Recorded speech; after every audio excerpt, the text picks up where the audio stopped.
Hello, నేను doctor Sameera. I'm a consultant general and laparoscopic surgeon at V9 hospital, Begumpet.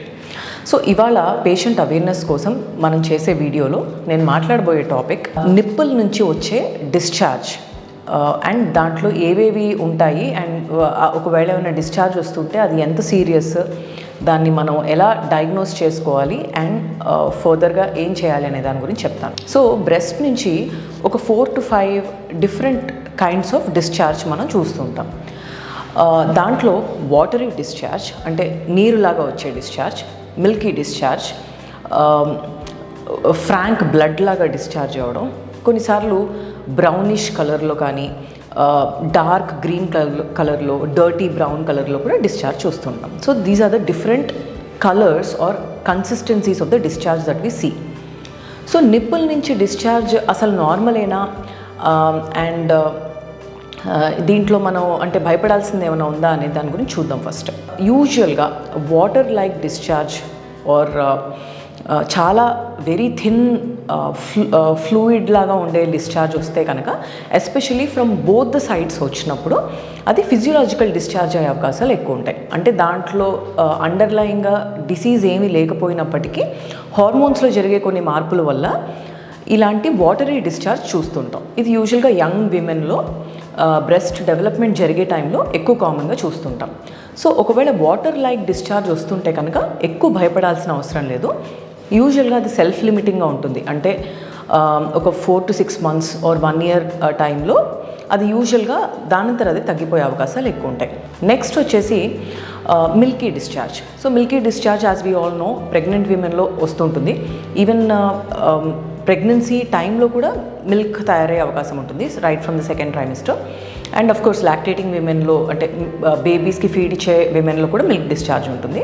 And కొన్నిసార్లు prolactin levels ఎక్కువగా ఉండడం వల్ల, అంటే ప్రొలాక్టిన్ అనే ఒక హార్మోన్ ఎక్కువగా ఉండడం వల్ల కూడా మిల్కీ డిశ్చార్జ్ కొంతమంది non pregnant and non lactating విమెన్లో చూస్తుంటాం.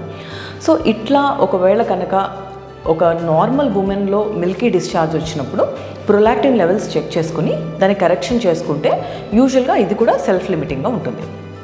నెక్స్ట్ వచ్చేసి blood discharge. So blood discharge అనేది చాలామంది క్యాన్సర్స్లో వస్తుంటుంది అనుకుంటారు, but that is not really true.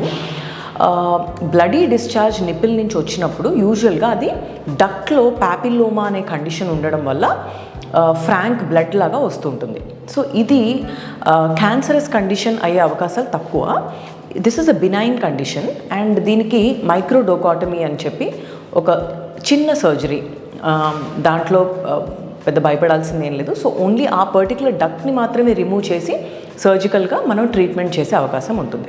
Next కొంతమందిలో ఎస్పెషలీ మెనోపాజ్కి దగ్గరలో ఉండే విమెన్లో డక్ట్ ఎక్టేసియా అనే కండిషన్, అంటే డక్ట్స్ అంటే ఏవైతే మిల్క్ని బయటకు తీసుకొస్తాయో ఆ ట్యూబ్స్ ఎక్కువగా డైలేట్ అయిపోవడం వల్ల దాంట్లో కొన్నిసార్లు ఇన్ఫెక్షన్స్ కానీ, రోజు దాంట్లో సెల్ టర్న్ ఓవర్ అంటే ఎపిథీలియల్ డెబ్రీ అంటాం, అంటే ఏవైతే సెల్స్ ఉంటాయో వాటి లైనింగ్ అవన్నీ రోజు షెడ్ అవుతూ ఉంటాయి. అవన్నీ లోపల అక్యుములేట్ అయిపోవడం వల్ల ఆ డెబ్రీ వల్ల బ్రౌన్ డిశ్చార్జ్ కానీ లేకపోతే ఒక్కొక్కసారి డర్టీ గ్రీన్ డిశ్చార్జ్ ఇలాగా చూస్తుంటాం.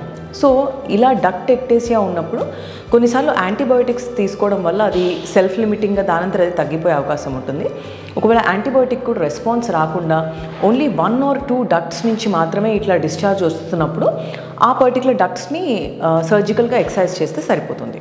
Next another common kind of discharge that we see is pus discharge.